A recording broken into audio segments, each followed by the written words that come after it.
everyone, and welcome to episode 27 of Halfway Through the Heat, the world's most important, most influential, most prolific Trans-Pacific professional wrestling podcast. Coming to you from Chile, Connecticut, I am Tom, and with me from Chile, Tokyo, is Joe. Hello, Joe. Hey, Tom. How are things in cold Connecticut? We didn't have a snowpocalypse like you did in Tokyo, but we're bracing for one this weekend. All right.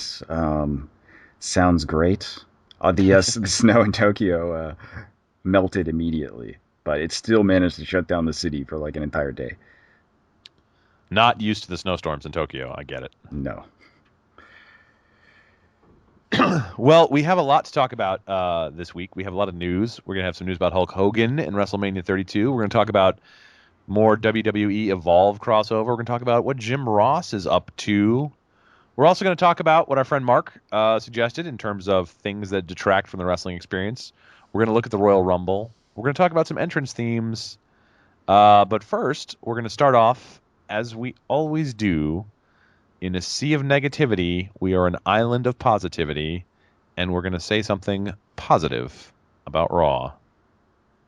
Tom, what did you think was positive about Raw this week?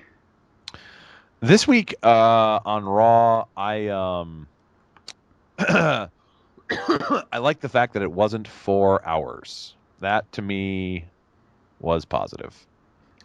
I liked that.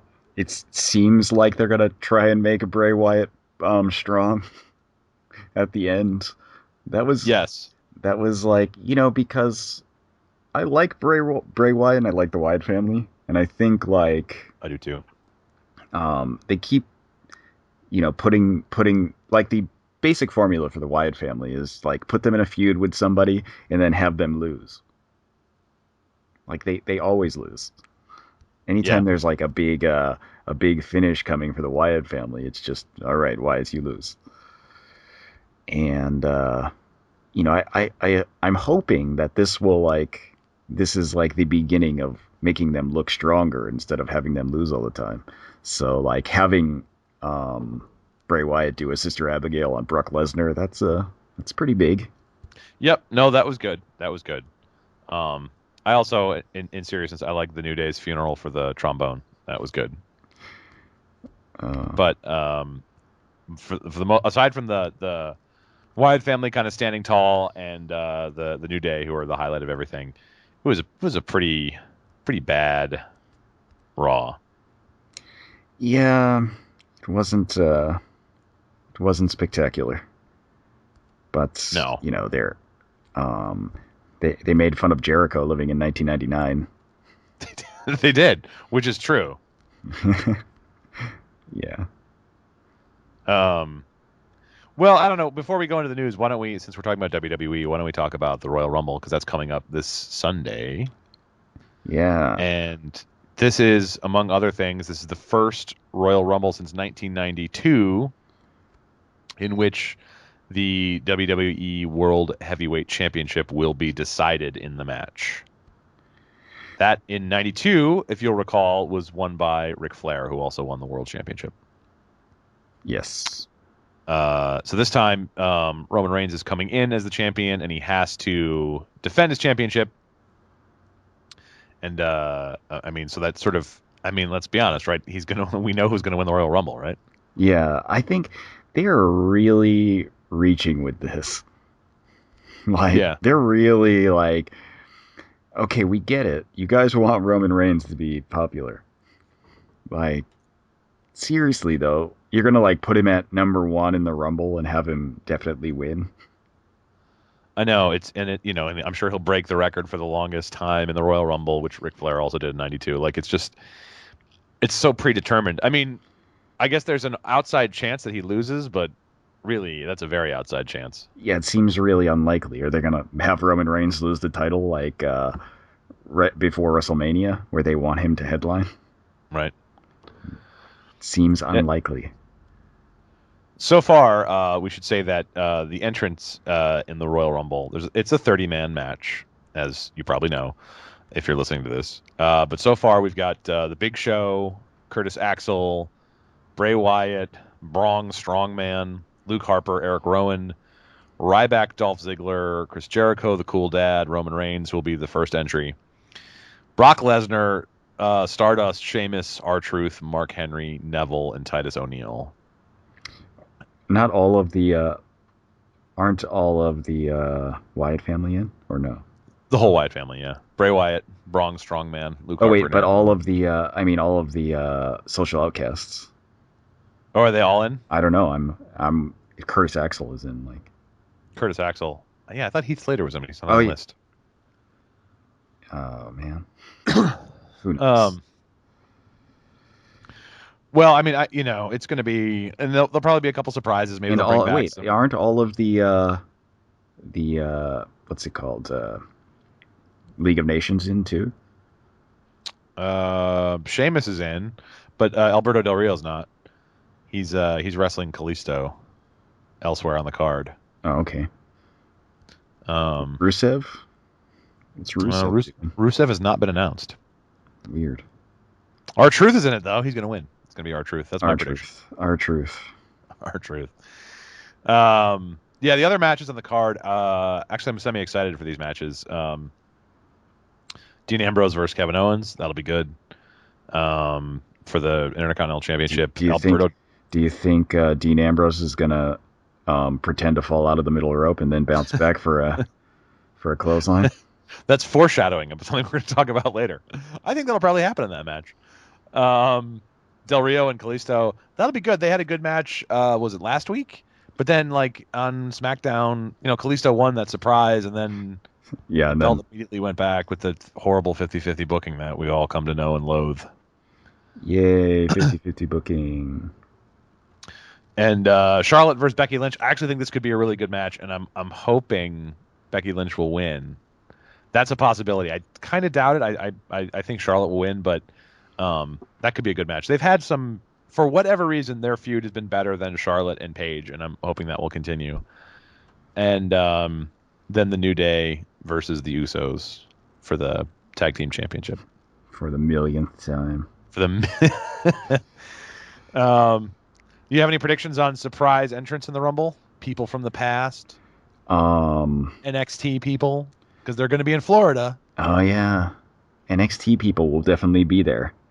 Yep. I wonder who from NXT will show up. Do you think they'll pull the trigger on putting Enzo Amore and Cass? Yeah, I was thinking, like, they got to bring them in at some point because, like, we can't watch the New Day versus the Usos forever. Nope. And I think those guys will, if anything, those guys will probably show up. But that would make sense. Yeah, but who knows? Who knows? The big rumor, of course, is that AJ Styles will show up. I don't know. Yeah, I don't know either. It seems like a bad idea to debut him that way. Because he's going to lose. Because Roman Reigns is going to win. We all know. Yeah, I agree. I think if he just shows up and isn't in the Rumble, like he's at ringside, like when Scott Hall showed up on Nitro that time, like he just kind of shows up and no one knows what's going on. That might be okay. But yeah, I don't want to see him show up and then lose his first night in the WWE. Yeah, that's probably not. Even if he comes out and eliminates 6 people, it's still bad. I agree. Now, if he comes out and wins the championship, I will absolutely lose my mind. I will go nuts. I will be in my house going nuts. I'll rip things off the wall. I'll go crazy. That's not going to happen, though. No, that would be exciting. So it's not going to happen. Yeah. I don't know. I'm going to watch it. I love the Rumble because it's something different. It's one of the few pay-per-views that has like a different thing. I think it's the only battle royal that I enjoy because of the way they stagger the entrance. Yeah, like I'm going to be at work when it's happening, so it's not like I can watch it live. So I'll just be like refreshing a live update of it to see who is in the Rumble. Yeah. Yeah. Yeah, it'll be good, but the outcome is predetermined already. We know it's going to be Roman Reigns winning. There's a very, very small chance it won't be Roman Reigns, and if that's the case, I'll be happy unless it's someone horrible winning it. But going into WrestleMania season, they don't have Cena, they don't have Daniel Bryan. They don't have CM Punk. They don't have a lot of their big stars, and so they really need Roman Reigns to be the guy. So this is the way to try to make him the guy. I just think they're kind of going about it the wrong way. It's like really ham-handed. Yeah, exactly.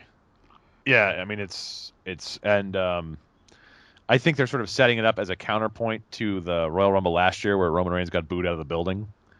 Like, I think what they want is for this to be, his redemption narrative so that they can run endless highlight packages of, showing him getting booed last year and then this year triumphing over adversity. But I don't know if the crowd's going to be into that. Yeah, who knows? But they're really, even if he were to win, like, I think he's going to win, but like, they're really pushing it with like, yeah, he's going to be first in the Rumble. Nobody ever wins when they're first. I know. Although it's happened. That's happened.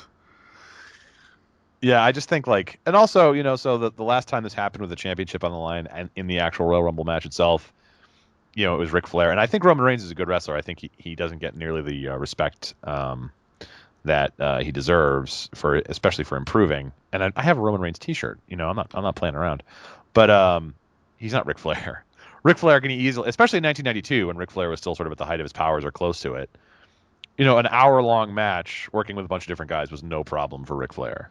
Yeah, you could see, and in that match, like, he just got the hell beat out of him. Yeah. He didn't really do much. No, and Flair was really good at taking a convincing beating. But I don't know that Reigns will be. I don't know if he can pull it off, especially if he's the first entrant. Yeah, you assume that, like, Brock Lesnar is in there somewhere. Right. Yeah, Lesnar is going to be in the Royal Rumble, and come on now.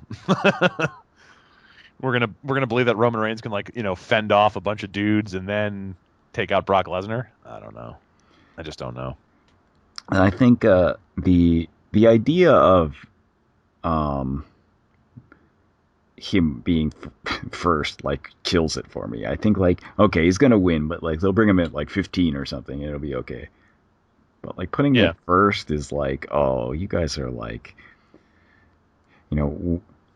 way to make it even less believable, dudes. Yeah, that's the thing. They just don't want this to unfold in kind of a natural way.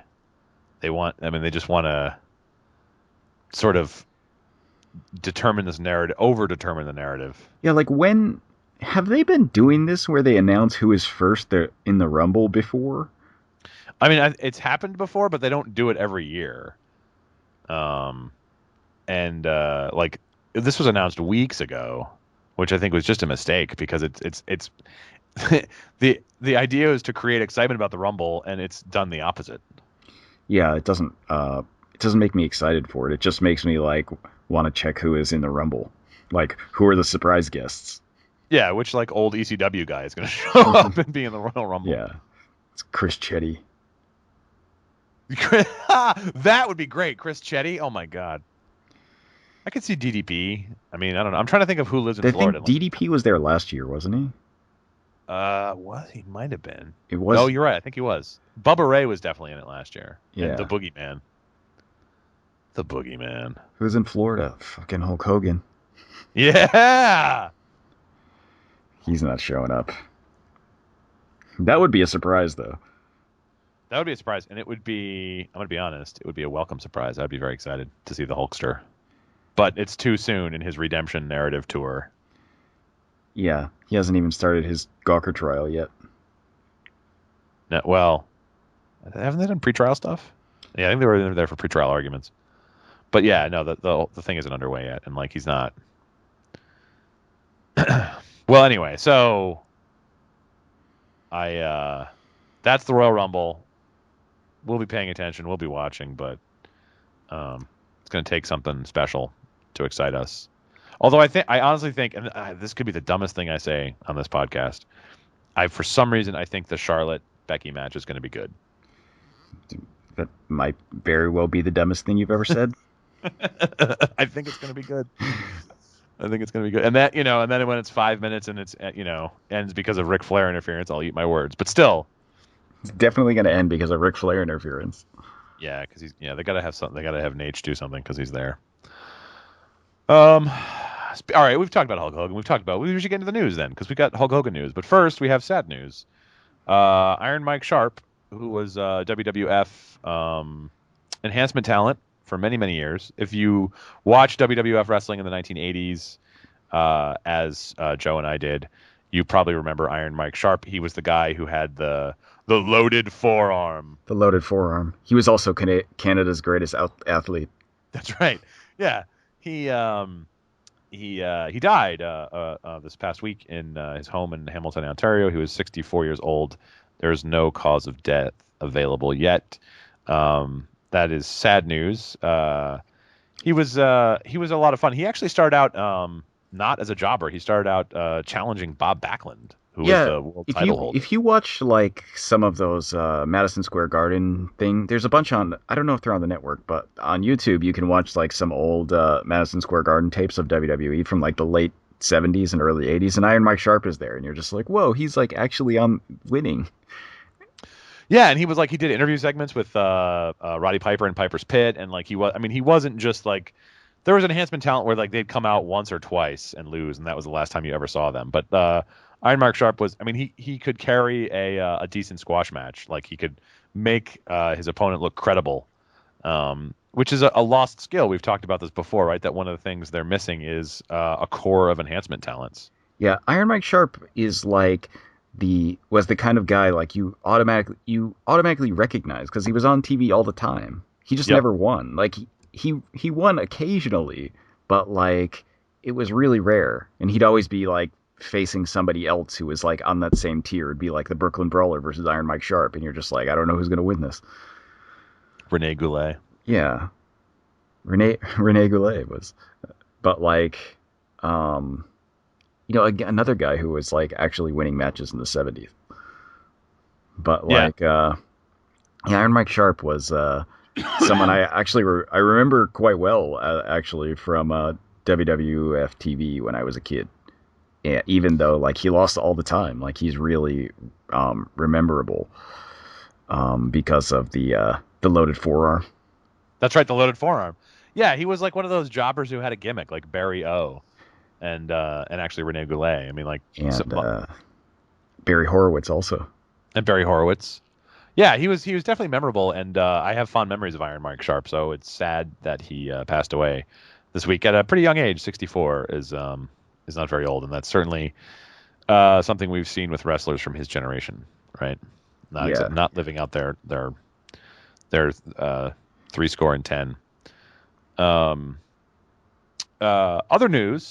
Other news this week. You found this. Hulk Hogan is commenting on rumors about WrestleMania 32, which of course is coming up in April in Texas. He was asked about it on Twitter, and he responded thusly. He said, I don't work for WWE anymore. I have not had a conversation with anyone about WrestleMania. I'll be there in spirit. Someone else asked him if he's talked to Vince McMahon since the whole thing happened with the getting fired. He said that he hasn't talked. Hogan says he hasn't talked to anyone since the WWE fired him, and he says at this moment he's not coming back.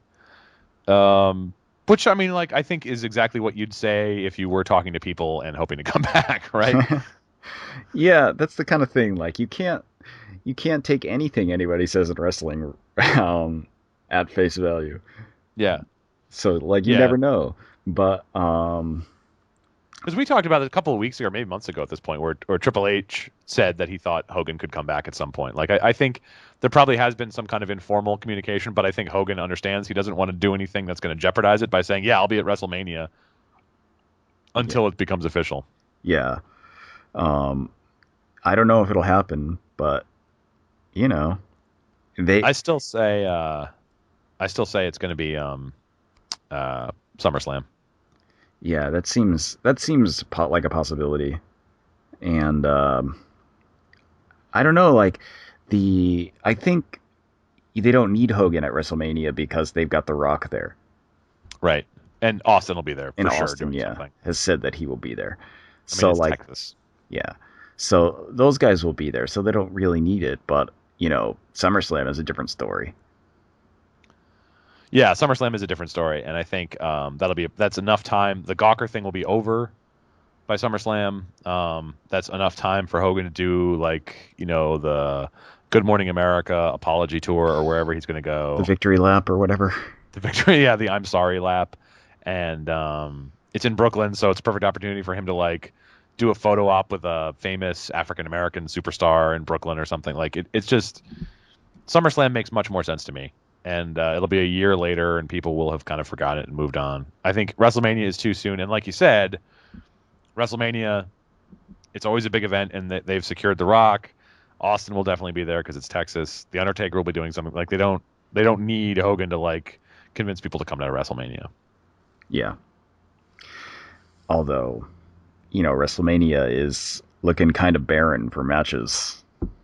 Yeah, it's unless this Bullet Club thing happens in time for Wrestle, which is possible, which is absolutely possible. Supposedly Nakamura is going to be training at WWE like next month, and so who knows? But you're right. Right now, it's Lesnar, yes, Reigns, yes, but who else? Like I don't think Daniel Bryan is going to wrestle in WWE again, to be honest. And Cena won't be ready. Rollins won't be ready. It's gonna be interesting. Time to bring some guys up from NXT. Samoa Joe. That you know what? That I would just briefly. I think that's gonna be an NXT guy in the Royal Rumble. I think Samoa Joe. Oh yeah, that'll probably happen. Because like they don't really have anything like now that he's had his blow off with Finn Balor. He's just kind of hanging around. I think it's time to bring him up. Yeah, he'll probably show up. I mean, maybe they'll have Finn Balor come. That could be. I don't know why they'd want him to lose. That's the thing. Like, this is such a weird thing because whoever you have show up in the Royal Rumble, they're going to lose. So you want to kind of protect your champion. And if it was AJ Styles, you want to protect him. But I can see Samoa Joe coming in and like losing on a cheap shot that like a bunch of guys team up and knock him out, so he still looks strong or something. And then he shows up on Raw wanting revenge on the guys who knocked him out in the Royal Rumble, something like that. Yeah, that kind of makes sense. But I'd be excited to see Samoa Joe in the Royal Rumble. Yeah, I mean, it would be good to see him. How is it going to happen? Yeah, that seems likely. I could see that. Yeah. Speaking of NXT and news, this weekend, in addition to the Royal Rumble, there's a bunch of Evolve events happening in Florida. There's 3: Friday night, Saturday night, and Sunday night. So they're actually running against the Rumble, which is odd. However, Evolve and WWE have worked together in the past and are working together again this weekend. On Saturday night, William Regal, Chad Gable, and Jason Jordan will be at the Evolve event in Orlando. Gable and Jordan are just going to be signing autographs. Regal has been teased as having some kind of role in the show. Maybe like coming out, setting up some kind of storyline, or maybe just coming out and talking to the live crowd and not being broadcast on the World Wrestling Network. But this is and apparently this has helped ticket sales for the event, and there's a lot of excitement about this. This is another sign that WWE has taken Evolve under its wing, and I don't know. What do you think about this? Is this good for Evolve? I don't know. Like, I don't know what it does for Evolve. Like, it might get people to show up to get autographs. Right. But, like, none of those guys are wrestling. Exactly. So it's not... I mean, I'm not sure what the end game is for the Evolve WWE kind of crossover thing. No, if WWE doesn't do anything to like acknowledge it on TV or like, then I don't know what the deal is. I mean, it's worth pointing out that the card on the 23rd is pretty stacked for Evolve. Timothy Thatcher, Zack Sabre Jr., Chris Hero, Tommy N, Roppongi Vice, Johnny Gargano, Drew Galloway, Drew Gulak. It's a really good card, although it's like a tag team tournament, which I'm less excited about. But so I mean, there's a lot to see. If you're a wrestling fan and you're going out there to get autographs or to see William Regal, you're going to be treated to an excellent show. But I agree with you. I don't know what this does like as a long-term thing as opposed to selling tickets for one day. Yeah, I mean, because it's not like any of those guys are actually doing anything. Right. So you kind of get, you get the thing that like, okay, they're there, and maybe dudes from Evolve might show up in NXT. Yes, which has happened with Gargano, right? He's been in a bunch of NXT shows. But besides that, like I'm not sure what it does for Evolve. I'm not sure either, and I don't know. People online have speculated that this is Gabe Sapolsky, who of course is the booker of Evolve, is the main man there. That this is further spite on his part against Ring of Honor, his former employer. I don't know if that's true. I don't know how much resentment Gabe has towards Ring of Honor, and I don't know that this necessarily positions Evolve as like the top non WWE promotion. I think it's just a weird. It's weird of WWE to even acknowledge the existence of another promotion. So in that sense, it's a big deal.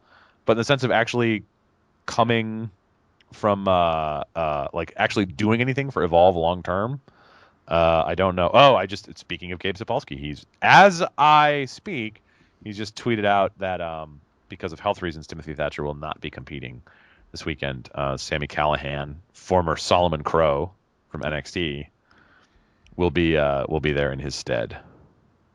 All right. He apparently has Timothy Thatcher has a staph infection on his leg, which is nasty. So get well soon, Timothy Thatcher.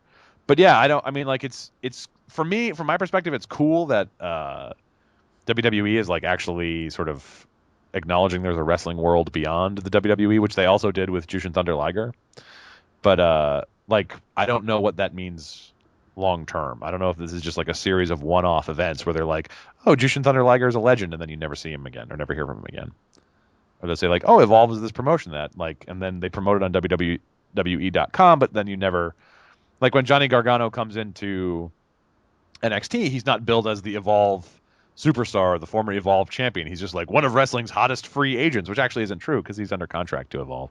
Although I'm sure that could be easily addressed. So yeah, I don't know. I mean, I think it's cool from my perspective as a wrestling fan, but I'm really not sure what it does for Evolve. Yeah, that's that's basically where it's at. Like what happens with that? Like I don't understand like what's the benefit besides possibly like Evolve getting their name out to people who've never heard of them.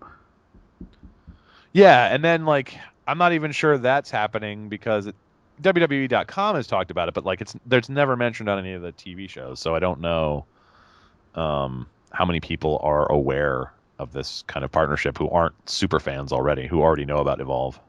Yeah, that's that's again part of the problem. Last bit of news. Many of you fondly recall good old JR, one of the finest play-by-play announcers in the history of wrestling. And you'll get to hear him again. Because today, big announcement. He has announced that he will be doing commentary for New Japan's English language broadcast on Access TV. Yeah, so they did announce this, and I mean, obviously I don't watch Access TV, but do you know who the previous person was? Because I know it was like Mike Barnett and somebody.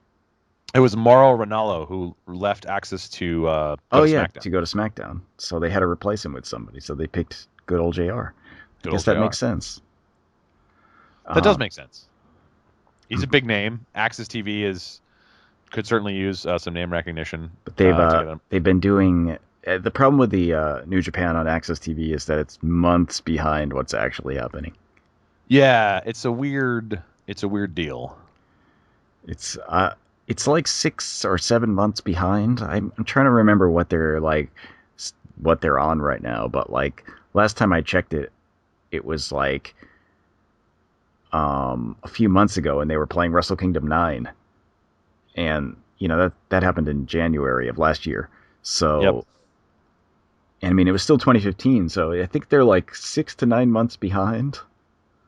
Yeah, it's tricky. Tricky to get people interested in it when you're running behind. I mean, like, you could be showing guys on Access TV who are in WWE. Yeah, I mean, pretty soon they probably will be. For a good 6 to 9 months, I guess they'll be those guys all over the place. Yeah, it's it'll be interesting, but I'm excited. I wish I had Access TV. I'm going to see if anyone I know has it so I can pester them. Just because I think it'll be cool to hear Jim Ross call wrestling again, and especially I think New Japan is much more his style of wrestling. Like it's much more serious, kind of, presented as a straightforward sport. I mean, I know there's obviously showmanship in showbiz. I mean, like look at Nakamura. I mean, like, he's not exactly Danny Hodge, but it's much more of like a straightforward, like hard hitting wrestling show than WWE when Jim Ross was calling it, which had certainly hard hitting wrestling matches, but also had like a lot of ridiculous circus stuff that Ross did well. But I think he definitely prefers the straightforward sportscaster type stuff. Yeah, I mean, I think it's a good fit, and I think he'll probably enjoy doing it, which is, good because he's always sounds so sad on his podcast when he can't talk about when he's not he's always like talking about how he'd like to do some more commentating for wrestling. It's true. And he's really good at it. I know he's like moonlighted and done like some college football and some boxing and some MMA and some other stuff, but I think like wrestling is really what he knows best and is I think happiest doing. Certainly he's one of the best who's ever done it. You'd be hard pressed to find someone who was a better play-by-play person. He's one of the few wrestling announcers whose like trademark, mannerisms and catchphrases have actually kind of crossed over into the mainstream. The whole, by God, he's broken him in half, that kind of thing. Like that's like a meme in the world of pro sports and everything. And even guys like Gordon Soley didn't have that because he's still sort of only known to wrestling fans.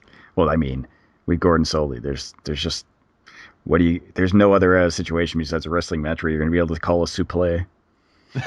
That's true. Yeah, there's very few situations where you can talk about a crimson mask, which was a term come up with by Gordon Soley when he talked about wrestlers bleeding, which I love the crimson mask. Where else would you baseball fight, hockey fight? Yeah, that's right. Yeah.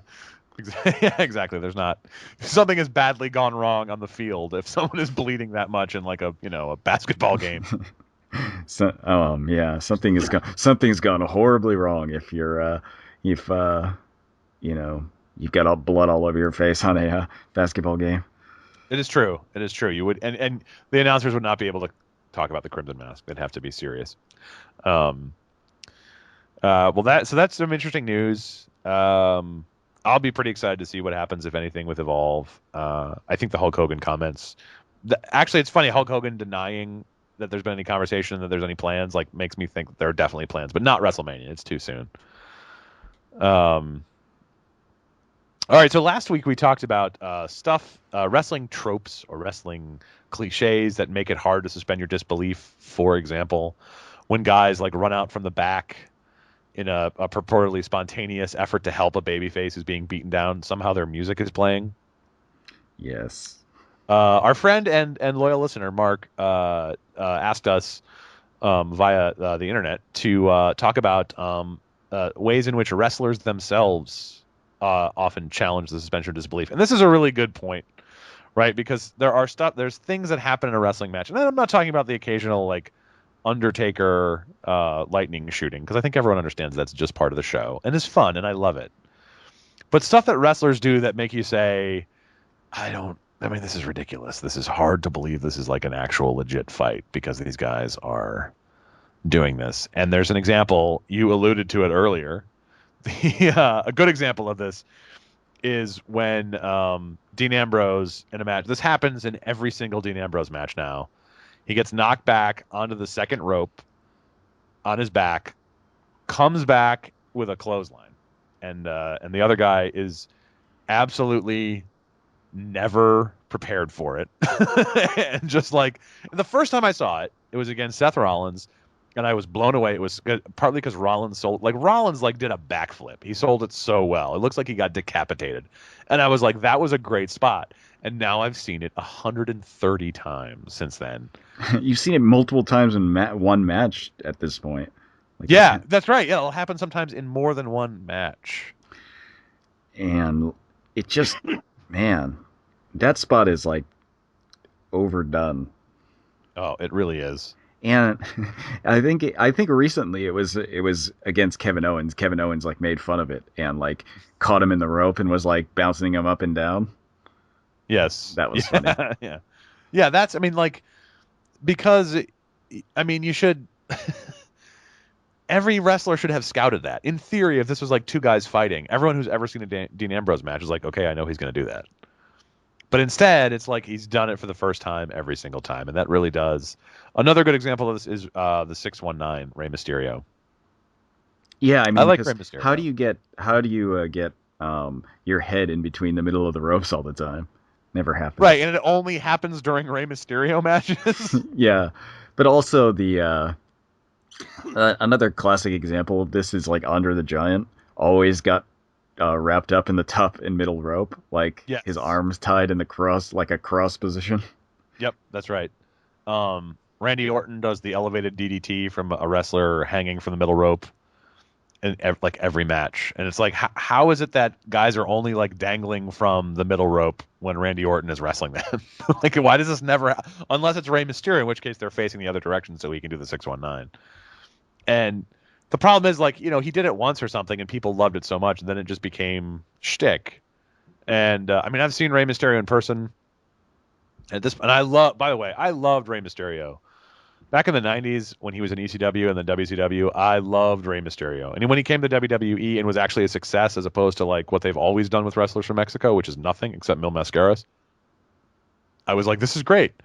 But his repertoire at this point is just, it's like, it's going to see Elvis at the end. You know, like he's gonna come out and he's gonna like throw a scarf at people, and like he's gonna sing "If I Can Dream," and then he's gonna stagger off stage.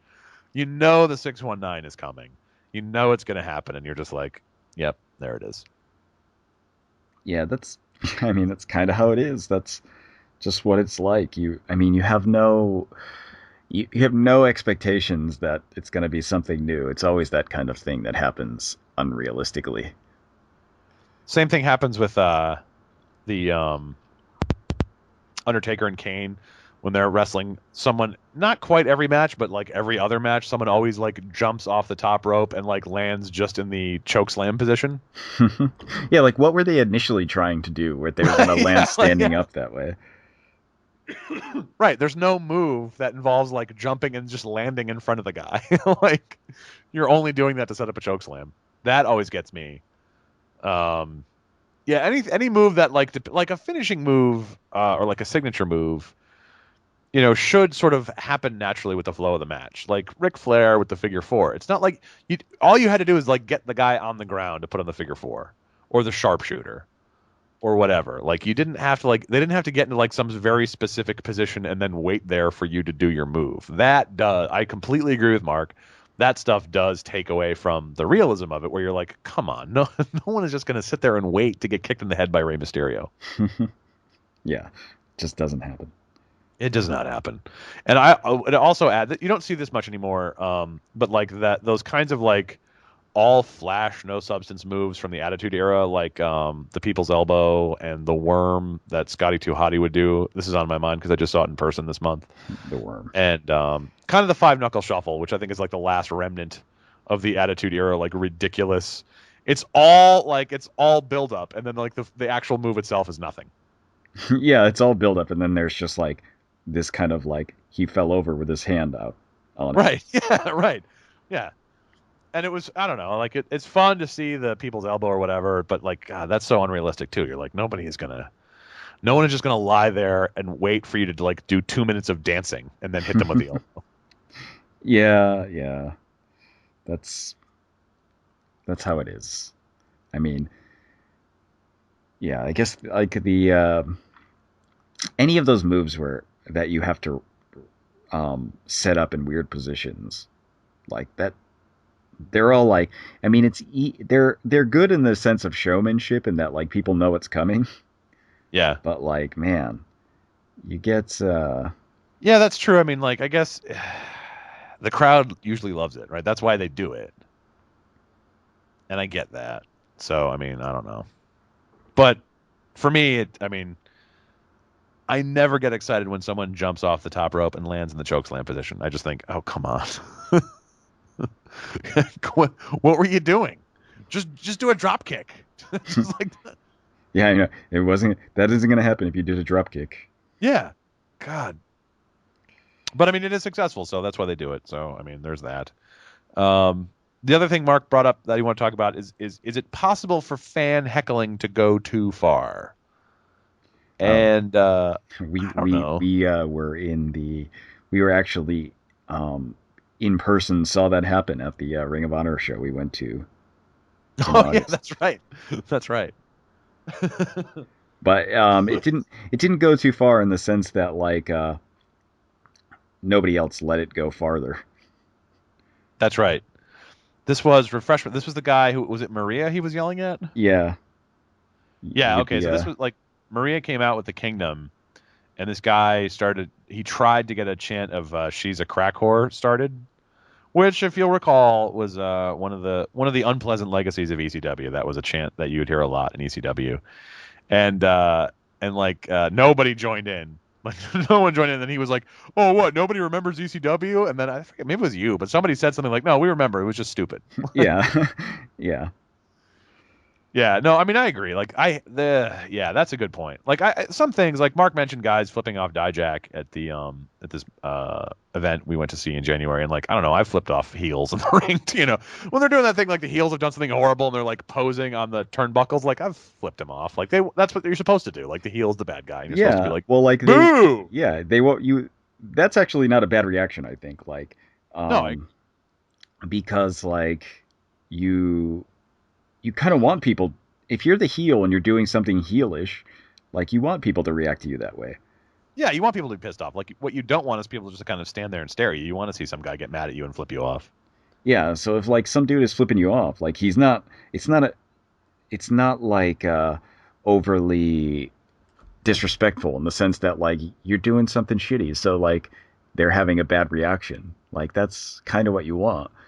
But there are reactions that are not so good. Like, and it's mostly like you have it's I want to say it's like Full Sail University disease, where Yeah. where you're just like too smart for your own good. Yeah, I agree. Yeah, and like that to me that's sort of when fan stuff goes. To me, that's my problem. We've talked about this before too. Like that's the fan behavior I dislike the most. When people kind of like go into business for themselves and try to make the event about them as opposed to the wrestlers. Yeah. I dislike. I mean, I think you can like there are like tasteless chants and things, and you should also be aware of where you are. Like, maybe this is just me, but like I flip people off like at Beyond Wrestling, which is it's in a bar. It's really like there's like two kids or something. But if I'm at a family friendly thing, I'm not going to do that. I'm not going to. I hate the "you fucked up" chant. I hate that. They know they screwed up. Everyone knows they screwed up. You don't have to chant it. That's okay. But that to me is like a Full Sail thing too, where it's like the audience is breaking kayfabe, and like, just don't do that. I think there's stuff yeah,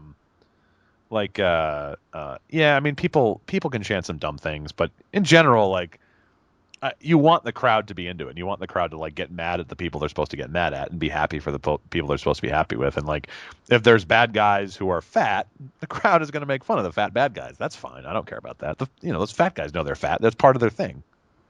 Yeah, I mean, you can't be a fat guy and not know you're fat. No, and you certainly can't be a guy who like walks around with his shirt off for money and not realize that's part of your thing. So that doesn't bother me as much, and like flipping off people doesn't bother me as much. But like, yeah, the she's a crack. Anything like on the verge of that stuff. Like I've heard racist chants too. Have you heard racist chants? Like, how do you get a whole crowd of people to have a racist chant? It was actually two guys who both had special needs, so it was super awkward because like everyone in the crowd was like horrified, but they didn't like they would turn over to see like who the fuck is chanting, and they see it's these two guys. This was at a Northeast wrestling show, and then they saw it was like two guys with special needs, and they're like, "What do we do here?" What do you do? Yeah, like what's our play here? Everyone's like looking around for the guy who brought them to the show. Like, can you do something? Do you guys have a handler? Yeah. But I was reading I think it was the Baltimore, Baltimore Alternative Weekly, which the city paper maybe. And a guy had like his friends brought him to an indie show, and he talked about like the crowd chanting gross stuff at the women, and like, yeah, I haven't been at indie wrestling shows where that's happened, but occasionally you'll hear like individual people yelling gross stuff at women, and that's not okay. I mean, it's fine to like, there's like a heel and be like, "You suck, I hate you." That's the whole point of it. They want to hear that. But like gross sex stuff, dude, don't do that. You're not. This isn't Bourbon Street. You're in mixed company. Yeah, you're in mixed company, and like both those women could kick your ass. Yeah, so I think it is possible for fans to go too far, but in general, I think the biggest sin that fans are likely to commit in wrestling is that as you so aptly described it, full sale disease, where they're just too smart for their own good, and like they take away from like it's like you're enjoying the show at one remove. It's like you're appreciating your own enjoyment of the show as opposed to enjoying the show. That's a very good way to explain it. That's how Full Sail is all the time. Yeah, and it makes it hard for me to like, I don't know. I like a lot of people in NXT, but it makes it hard for me to even try to evaluate how they'd be in front of like a real crowd. Because like the Ascension is huge at Full Sail. Every time the Ascension comes back, people go nuts for the Ascension, and I think, what are you idiots doing? Are you cheering for the Ascension? Like, and I remember when I first started watching NXT, and I saw those guys, and I was like, these guys look like roadies from Stabbing Westward. Like, this is awful. This isn't even like a fake Road Warriors gimmick. This is like a fake. This is like a ripoff of a ripoff. This is like a fake Dingo Warrior gimmick. Yeah, it's really kind of awkward. But, Full Sail, they love it. Full Sail, they love it. And then they boo like Carmella or something because they're for whatever dumb smart mark reason, and I don't know. It's hard to say. I have tickets to see NXT in February. They're coming to Albany again. And it's always interesting to see NXT like in a different crowd, to actually see like, oh, this person actually knows what to do in front of a crowd, as opposed to this person knows what to do at Full Sail. Yeah, that'll be interesting, I think. I'd like to see NXT outside of the television broadcast or network broadcasts, because I mean, I guess occasionally you do when you see those like the specials they do. But yes, that's true. Yeah, and like the Brooklyn Takeover show, they did great. Like they know, and there are people and obviously there are people who know what they're doing in NXT, like Finn Balor and guys like that who've been around forever, and even some of the younger people who are just starting out know what they're doing. But it's so hard to judge, I think, with Full Sail because it's such a hothouse environment, and you're going to get the dumbest chants. Oh yeah, that always happens at Full Sail. No, you're going to get the women's wrestling chant. Oh my god, yeah, we talked about that. That's the worst. Oh, I hate that. Yeah. Oh. Yeah. That's like the quintessential chant that Full Sail has that sucks. It's like if you had to pick any one chant out of all of them, I would pick the women's wrestling one. Yeah, I agree. I think This Is Wrestling is annoying enough, but women's wrestling is just, it takes it to an insane new level. Like it's weird when people chant things that are like just what's happening. I agree. But like that one is like a really self-congratulatory like pat on the back. Look how awesome we are because we're watching women's wrestling. Yes, it's the worst. It's actually not a chant about what's happening in the ring at all. It's a chant about the audience. Yeah, it's like how great are we for watching women's wrestling? Yeah, we enjoy it, and not ironically, good for us. Oh god, I hate that. That's the worst. But yeah, this is it's funny. We started talking about things that wrestlers do that annoy us, and we got to what Full Sail audience members do that annoy us, which is appropriate because there's so much that the Full Sail audience does that annoys us. It's true. And I'm also jealous of them. They get to see NXT constantly. They do get to see NXT constantly. That would be if I were if I were a college student again, I'd totally not go to Full Sail because it's in Florida, which, I mean, Florida state motto is basically no good colleges here. But, I'd still be jealous. Yeah, and like I'm jealous of people who live in that area because like they do all these like house shows at NXT, like in high school gyms and stuff. Getting to see like Samoa Joe and Finn Balor in some high school gym for like $12. Jeez, Yeah, that makes me. but again, you'd have Florida. you'd be living in Florida. That's true. There's a big trade-off, Tom. That's just not worth it. It's not worth it. You could see NXT all the time, but you'd have to live in Florida. That's true. Like you could see NXT all the time, but you have to risk being tased by police while being attacked by an alligator who is also attacking a pedophile. That's right. Yeah, as my car drives into a canal. That's Florida. Basically. Yeah, so there's a trade-off. All those people who go to Full Sail have to be in Florida. Right, which is why I'm content to wait until like the one time a year they come close to the Northeast, and I'll just happily get in the car and go see them. Yeah, and NXT has been traveling a bit more. That's true. I think they really are on the verge of making them their own touring brand, which would be pretty cool. Yeah, that'll be good. I'll go see NXT if they come to Japan. They might. They very well might. Clearly WWE is making Japan a priority. They have a bunch of not NXT. I guess it's NXT basically, but they have a bunch of commercials for the network, but it's all NXT people. See, there you go. Because I don't know, people be into that more. I have my I got my Asuka t-shirt and I was wearing it over the weekend, and it's a really cool shirt. If you go to www.com, you can see it. The thing I like about it is it doesn't look like a wrestling shirt. It looks like it's like a poster art for one of those like Japanese movies like Lady Snowblood or something. Like it could be like a Criterion Collection cover, which I like because then people think I'm cultured and sophisticated, not some knuckle dragging troglodyte, which I certainly am. Yeah, I mean, did anybody comment on it? Yeah, a bunch of people asked me like who that was, and they were like, "Oh, is that like an actress or something?" And I was like, "No, it's a professional wrestler." And then they were like, "Oh." Yeah. they were like, "Oh." Oh, I've got to go over here. But it's a nice shirt. So the last thing I want to talk about before we get into the good and welfare, I want to talk about entrance themes. We could probably revisit this subject, but I was inspired by two things. One was Chris Dickinson tweeted that his entrance theme is "Cat Scratch Fever" by Ted Nugent, and he tweeted recently that he was like at the gym and like it just came on while he was at the gym and like he unconsciously like started doing his entrance strut just because like he heard music. And the other was I posted this on closetofanxiety.tumblr.com is that there's this woman in Japan who did a violin version of Shinsuke Nakamura's theme song, which is a delight. And so that got me thinking about favorite theme songs for wrestlers. Because remember, until like the 80s, early 80s, wrestlers didn't have theme music. They just came to the ring. Yeah, that was like, did the Freebirds, they're the ones who started doing that?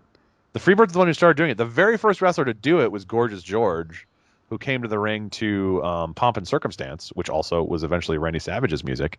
But after Gorgeous George, no one did it. I don't know why. It's such a great idea. But no one did it until the Freebirds started doing it. And then, of course, everybody had to have their like rock and roll entrance music. But it's weird. Like if you go back on the network and you watch wrestling, like the WWF stuff from the 70s in Madison Square Garden, like Billy Graham, Bruno Sammartino, all these guys, they just like walk out flanked by police officers, but there's no music. And it's kind of strange actually to see wrestling without entrance themes. Yeah, it's a little weird. It happens. Do you have any particular entrance themes that you like? Famous ones or just like Just anything. Anything? I think a lot of the goofy 80s WWF wrestler themes are good. Oh yeah. And I mean, not in a way that like I want to listen to them on my iPod or anything, but right. Like they do. they kind of do what they're supposed to do quite well. And they're kind of memorable in a lot of ways. You know, the Ultimate Warriors theme, for example, I'm not like a huge fan of it, but like it is that kind of like pump up music that perfectly fit the Ultimate Warrior. Oh, definitely. So you hear like two notes of it, and you know what it is immediately, and the crowd erupts. That kind of thing. It was like a pretty it did like a really good job of being a good entrance theme. And same thing for like Hulk Hogan's theme, the I Am a Real American. Oh man, absolutely. And I think another one that was good that really fit was the Honky Tonk Man song. Yes. Yep. Which was written by Jimmy Hart. Yeah. It's not like a terribly good song or anything, but it fits. It fits really well. And I still remember it. Yeah, me too. It was perfect for him. Yeah, I like some of those themes too. I thought that was pretty good stuff. I kind of liked one of the things I liked that ECW did that you don't see anymore. And in fact, is you can't see on the network is they just took songs that were like Tommy Dreamer came out to an Alice in Chains song, which actually I didn't like that one, but I liked the fact that the crowd already knew the song. So the Sandman, like this, just like Gorgeous George, but a very different kind of wrestler. The Sandman, like 90% of his act was his entrance. Basically, yeah. I mean, and he'd come out to Enter Sandman. Yes, and everybody knows Enter Sandman. And it would take like the whole song until he got to the ring. Yeah, and the same goes for RVD too. Yep. He would come out to that Pantera song by Pantera, yeah. And then the only one I didn't like in ECW was I didn't like in particular was New Jack's theme because it played until he left. Yeah, it's constant. It would just loop. Yeah. Natural Born Killers. It was Ice Cube, Dr. Dre, I believe. Yeah, I think so. But yeah, which is an okay song. It's just like God, it didn't stop, and after a while, you're just like, oh, turn it off, turn up the music, off. But I like songs that the crowd can get into. Like Tommaso Ciampa comes out to Psycho Killer, right? So like everyone knows Psycho Killer, and which is, by the way, it's like it's a wrestling theme song you wouldn't think because it's not like metal or rap, but it's so perfect. Like just that kind of like the beat of the song, like it's perfect with the way he comes out and like the sort of like menacing progression and like the whole crowd, especially when you see him in Rhode Island, which is obviously the Talking Heads home base. Like the whole crowd sings along with Psycho Killer, and it's so much fun. That sounds like a really good time. I think I don't remember who the wrestler was, but remember like there was the indie wrestler that we used to see all the time that came out to Mother. Yes. And like everybody's like, we don't really like this guy, but we all sing to his theme song. That's right. We would all sing Mother. So he got he got like pretty over in the promotion, not because anybody liked him, just because we liked it. Everyone sang along to his theme song. Yeah, and there's a wrestler in the Northeast right now who's actually pretty good, and he could get over anyway, but his name's TK Orion, and he comes out to the Karate Kid song "You're the Best Around," and people love him just because they like singing that song. See, that's a good thing. Pick a good theme song, and you're. I like Bray Wyatt's theme song for the same reason that like it's not like rap or metal. It's just kind of. It fits, but it's not like your stereotypical kind of what you'd imagine for a wrestler theme song. And it fits the character so perfectly, which I think is one thing that a lot of like, especially in the indies, where like guys just pick like a metal or rap song that they like pick something that fits your character. That's like the whole like Tommaso Ciampa's thing is that like he's this crazy guy, the Sicilian psychopath, so Psycho Killer fits. And that's why the Bray Wyatt thing, I think, works, because he's like this weird southern, like vaguely supernatural, true detective cult guy. So you have this kind of like swampy, atmospheric song for him. It works perfectly. Yeah, I mean, that's a really good one. And that's also the rare example of the WWE having a song done by someone who's not their in-house musician or songwriter. They paid some band like the song already existed, and they just bought the rights or pay for the rights from this band, which is pretty cool. They also did the same thing at CM Punk's request for Cult of Personality, and this is I want. I guess the song fed him in a way, but like if your whole like he always wore like Cro-Mags t-shirts in the ring, and his whole thing was he was like the straight edge punk dude. Most punk rock song you can think of is Cult of Personality. Yeah, not exactly a punk rock song. Not a punk rock song. He should have came out to a Cro-Mag song. He should have come out to We Gotta Know. Yeah, well, I mean, the problem with We Gotta Know is that like there's like the entrance for that song, like the intro is like a minute and a half. Yep. And it's just like that same kind of thing, and then it like totally switches beats in the middle. So like, if it ran out longer, you'd get into the screamy part, and it would be kind of hard to use. That's true. Although the entrance is like a perfect wrestler entrance. Yeah. We Gotta Know that first like minute and a half. That's like perfect for some badass walking to the ring who's going to beat the hell out of somebody. Yeah, I mean it is. It's pretty good. But you'd figure he should have came out to a Gorilla Biscuit song. Yeah.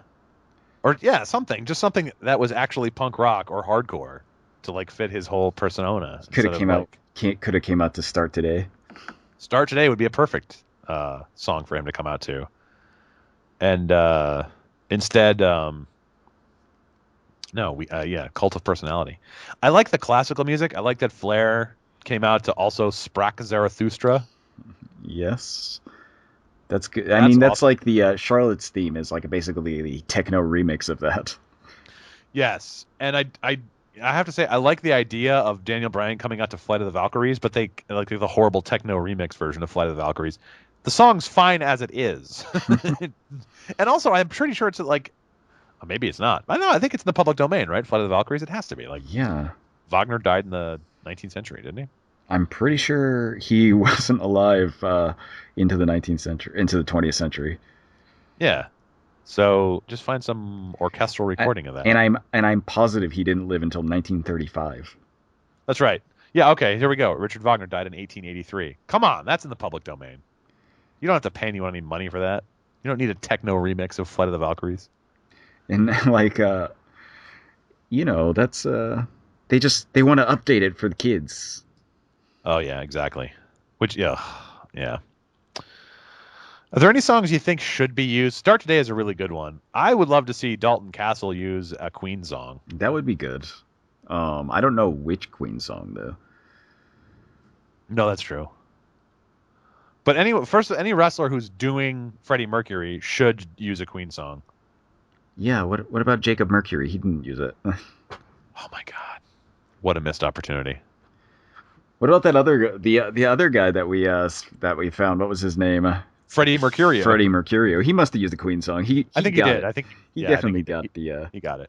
I think he might have done Another One Bites the Dust. I think, which is a good entrance theme. Yeah, that's a good one. I think. If you have a favorite entrance theme or an entrance song that you hate, tell us on Twitter. Why not? I can't. Do you have any ones that you hate that you just do not want to hear? No. Oh yeah. Well, they don't play this one anymore, thank goodness. But the Limp Bizkit song that accompanied the Undertaker during his American Badass phase. Oh Jesus, yeah. Oh, I hated that song. What was the Kid Rock song also that they was? Oh yeah, there was a Kid Rock song too. I forget. That the Attitude Era was a golden age of bad entrance music. Like there's this whole thing with wrestlers' entrance music where there's these kind of like CDs that are covers of wrestler entrance music, like poorly done covers. Oh yeah. Have you seen any of these? There's like tons of them. But yes. Like if you've ever listened to one, they're like full of sometimes like really poorly done. Like there's ones with the wrestler entrances with voice clips in it. Like those like CDs will like recreate the voice clips by themselves. And usually like don't sound anything like what they should. Yeah, it's such a weird subgenre. I always wondered like who is buying those, because there must be enough people, because there's like multiple versions from different companies of those things, but man, why is that even a thing? I don't know. I will say that I did like in terms of Attitude Era theme songs, I like Stone Cold's. I like the Broken Glass, and then kind of like the ominous jin jin jin jin. I mean, that was pretty good. The chunky guitar, that was basically it. Yeah, like it was like a mosh part breakdown. That was pretty good. And I loved. Okay, so this is one I absolutely loved. Shawn Michaels singing his own horrid theme song. Oh Jesus! The Sexy Boy song. Oh, that's incredible. Oh like man. that. I mean, that's one that's so bad it's good, as opposed to the Limp Bizkit song, which was just bad. Wow, the Sexy Boy song. Remember that? Yes, I'm a sexy boy. Oh my god. That is like middle of the worst period of WWF's history. Yeah. Yeah, no, that's true. Early to mid 90s. Jeez, wow. I forgot about that. But I remember it. I remember it. It was like the kind of thing I must have blocked out because like when you said it, I remembered it. But before that, I wouldn't have been able to remember it. We should mention that Jim Johnston is the guy who writes the songs for WWE, and he did the Ultimate Warrior song, which I agree was perfect. Kurt Angle's theme was a Jim Johnston song. I thought that was pretty good. Oh yeah, Kurt Angle's theme is good. I even like Jericho's. Break Down the Walls. That's what he should have. The Youth of Today song, Break Down the Walls, not not the Jericho one. But yeah, there were some good theme songs. But in general, particularly if you're in the indies, it's just like rap or metal, and like not usually good rap or good metal. Sometimes good rap, sometimes not good rap. Chris Hero has a rap song about him. That's awesome. He went through some trouble there to he did get someone to make a rap song about him. He did, but it paid off. If he was John Cena, he could have just made his own rap song about himself. Yeah, like John Cena did. Like John Cena did. His time is now. I think any rap song that the crowd converts into a chant, or any entrance song that the crowd converts into a chant, is well done. Yep.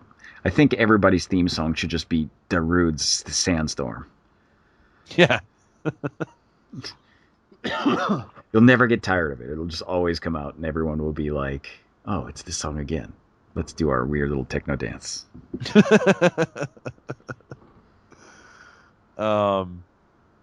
Yeah. So we may revisit this again, but I just wanted to say that I like the some songs are pretty good. There's the only one I hate, I think, is the that Limp Bizkit song. So Sexy Boy, I just want to point out, was written by Jimmy Hart, Shawn Michaels, and Jim Johnston. That was a 3-man collaboration. Wow. And considering how good of a rapper that Shawn Michaels is. Yeah, as if you saw the Wrestle Rock Rumble, the classic AWA Wrestle Rock Rumble, you could see that Shawn Michaels is not musically inclined necessarily. Yeah, and I think the Sexy Boy song just clinches it. Oh my god. And Jimmy Hart, actually wrote hit songs when he was with God, what was the name of the group he was in? I don't remember. He was in that 60s, was it the Youngbloods or something? Yeah, I mean, he was like in a legit band that did stuff on the radio and stuff. So it's not like he doesn't have some kind of musical skill. Yeah, they actually had like hits and stuff. The Gentrys, that was the name of the group. Keep on Dancing. Everyone knows Keep on Dancing. And yeah, so I mean, like, he actually has musical talent. And but he wrote Sexy Boy. So that that almost erases Keep on Dancing. Yeah, I mean, there's a lot of weird kind of wrestling music crossover stuff. All of those, like the Pile Driver album. Yeah, oh yeah. Which I had as a kid. And what was the other one that WWE put out? The they did 2. Yeah, Pile Driver and like there's one other. And then of course Hulk Hogan did the Wrestling Boot Band album. The Wrestling Boot Band, yeah. I might have had that too. We would be remiss if we didn't mention WrestleMania the album, which was a WWF production that came out in 1993. You have all of these, don't you? I do. And WrestleMania the album was the same kind of thing as a Pile Driver, like but it was the new generation era. So it was like there's a song where Tatanka sings. Oh, jeez. Yeah. Oh, and like if you I'll actually put this. I may have put this on the blog before, but I'll put it back. It's there's a love song by Bret Hart called "Never Been a Right Time to Say Goodbye." It's what? Yeah. I mean, it's like it's incredible. It's like a synthy, like crappy early '90s, and Bret Hart isn't really singing; he's like narrating. It's awful. I can't even imagine Bret Hart like thinking of anybody more than himself to sing a love song. But maybe it's to himself, like a love song to himself. Might be to himself. There's another one I don't have actually. It's called Full Metal, which came out in '95 as another WWF album, and like Diesel has a song, and the 1-2-3 Kid, and Sid Vicious has a song called Psycho Dance. That's the one that has Sexy Boy on it, actually. Wow, Psycho Dance. That sounds delightful. Yeah, if anyone tracks down Full Metal, hook me up. Do me a solid. Do you have I mean, is there a vinyl copy? Because I assume the other ones you have on vinyl, right? Yeah, I don't think I do have the others on vinyl. I have CD the WrestleMania the album. I don't think it came out in vinyl. I'm pretty sure that Full Metal the album did not come out on vinyl, but it featured members of Anthrax and Savatage and Propane. Propane. Oh. Remember Propane? I do. Wow. It's actually kind of like a New York City type band. They had Scott Ian, Kenny Hickey. Oh God, this is I'm breaking out in hives just thinking about this album. All right, entrance themes. Let's wrap up with anything for the good and welfare. I put this on the blog, but I wanted to thank Joe publicly. He got me the best birthday present I could have asked for, which was a personalized, signed Candice LeRae photograph, which he got from her in person when she and Joey Ryan wrestled in Tokyo. Indeed. Thank you. I did get the what is that noise? Are you like moving a microphone or something? No, it might be my cat. I don't know. It's weird. It's weird. Whatever. I also got, speaking of microphones for my birthday, I also got from another friend, I got a WWE Big Talker microphone. What is that? It's a microphone that you can talk into, but it also plays pre-recorded messages from John Cena, Daniel Bryan, and Sheamus. I don't know if you can hear this, but I'm gonna play one of these messages right now. All right. That's just crowd noise. Just crowd noise. This is not. It's like I can hear slight crowd noise. It sounds like putting your ear to a shell or something. Did you hear that? Was Sheamus. What did he say? He's the Celtic warrior. Oh yeah, I heard that one.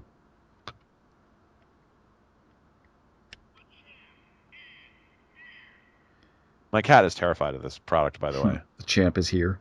I heard that. He does not like the Big Talker microphone. And friends also got me WWE themed Mad Libs. What Which is pretty funny. It's like, it's Mad Libs. Yeah, but like what is the theme? Is it like stories about John Cena that you're like inserting verbs and nouns into? It's like promos and stuff. And the funny thing is, like, reading it like it's like interviews with superstars and stuff. Like a reporter. In the last year, you have become famous to plural noun all over the world. What's it been like for you? Superstar. It's been a noun come true. I watched the WWE on television as a kid, and now I'm one of WWE's biggest super plural nouns. The funny thing is, like, I think this is how they actually write for the like. I think this is how creative produces its scripts. Like it's just like it's all like Hall of Fame acceptance speech. Like everything is like overly scripted and kind of boring and bland. And when I was looking through it, I thought like, oh my god, I think this is like how Vince thinks TV should be done. It's all done by Mad Libs. It's all done by Mad Libs. It's a secret. It's just like three people in a room. One is Vince McMahon. He is the guy holding the Mad Libs pad. It might be. We might have stumbled onto a secret here. But yeah, so what else? Oh, I mean, Royal Rumble this weekend. I may catch some Evolve. Otherwise, I don't have any live wrestling coming up until the end of the month. What about you? I don't have anything. If you're gonna watch Evolve, I'll be here. Probably. Yes. For my birthday, as a gift to myself, happy birthday to me, I subscribed to Progress, the British wrestling promotion, their streaming on-demand service. It's only $7.50 a month, which is pretty good. And Progress is they're kind of like the PWG of Great Britain, I guess. And I was watching a little bit of Progress last night, and I'm enjoying it so far. It's pretty good. I love that British wrestling you've been into recently. I've been on a British wrestling kick. It's true. What I like about it is it's sort of just foreign enough to be exotic, but like it's not like Japanese wrestling, which you understand very well, and I don't. Like, there's so many promotions and there's so much history and there's so much, it's like it's intimidating. Same thing with Mexican wrestling. Yeah, Mexican wrestling is intimidating to me too. Because like, where do you start? Yeah, exactly. There's so much like CMLL has been around since the 1930s. Like there's so much history and there's so many like guys and it's just baffling. Whereas like Progress has only been around since 2012. British wrestling itself like did really well up into the late 80s and then like was on life support until very recently. So it's like it doesn't feel intimidating to pick up now. Because a lot of the guys who are top British stars are very young, and you don't have to have like a billion years of history to figure out what's going on. Yeah, I haven't paid any attention to British wrestling. I think you would enjoy it because there's a lot of like submission stuff, like mat-based grappling, and it's pretty enjoyable for that reason. But again, Progress I think is more. Progress is definitely kind of like PWG style. So if you like that, you'll enjoy it. Do any people I know show up besides Zack Sabre Jr.? Every once in a while, they American guys show up, and Japanese guys like Nakamura has wrestled in Progress, and like Roderick Strong and Ciampa has been over there. So sometimes American guys show up, but it's a lot of. So I'm learning the British guys, like who does what and who's good. And one of the things I like about it is like all the British guys just have like super normal names. There's like nothing. It's like Mark Haskins and like Marty Skrull. But then every once in a while, there's a guy who's like he's just Bubblegum. That's it. They're like Bubblegum. I'm like, wait a minute, what? He's Bubblegum. Bubblegum has yet to win in Progress. He's kind of an enhancement talent. He comes out and gets beat. He's the Progress version of Cheeseburger. He kind of is actually, yeah, but not. He's like a heel, whereas Cheeseburger is a man of the people. A man of the people. He was on Chris Jericho's podcast. Oh, was he? Yeah, I haven't listened to that one yet. It was I generally check out those like for the WWE guy podcasts like Jim Ross's podcast and Talk is Jericho and Stone Cold's. Yeah, like Stone Cold has like had no guests on for like a month and a half. It's just like him and some guy. Yeah, like talking about his ranch. Yeah, like haven't listened. Every time I see it, like Stone Cold and some guy, I'm just like, no thanks. Yep. And then Jim Ross had Stone Cold on, and like That's right. Chris Jericho has like this weird mishmash of guests. Like it's just like weird metal guy I don't care about, and then like Freddie Prinze Jr. and then Cheeseburger. Just like what? I've been enjoying Colt Cabana's podcast, The Art of Wrestling. I listen to it occasionally, but not all the time. Well, has he had anybody good on recently? Nah, I mean, I sort of like his personality. Like his recent guests haven't been all that exciting. I've been going back and listening to some of the older ones. He recorded a live one at a Beyond Wrestling show, and it was great because the guests he had were like, it was like Nick Gage and Joey Ryan and like the ring announcer, like people who couldn't be more different. But it's always interesting to hear Nick Gage's perspective on things. When I was in jail, the first time or the second time? No, this is the fifth time. Yeah. I believe he's still locked up. This was earlier this year, right after he got out of jail, but before he went back to jail. Man, how many times has Nick Gage been to jail? I wonder. I mean, the big one was the armed robbery. He was in for like 4.5 years, and now he's back for a parole violation. But yeah, he had some pretty horrifying stories about being like a bouncer, as you can imagine. And like everyone's afraid of him too. Like the guy they had like a guy come on between Nick Gage and Joey Ryan, and the guy was like, "I was going to make a joke about Nick Gage, but I'm too scared." Yeah, should be too scared. Oh yeah, and then they had Team Tremendous on. They talked about how they were gonna talk shit about Nick Gage, but they wanted to make sure that he was like on the highway first. It's good idea. He's a frightening guy. Other wrestlers are afraid of him.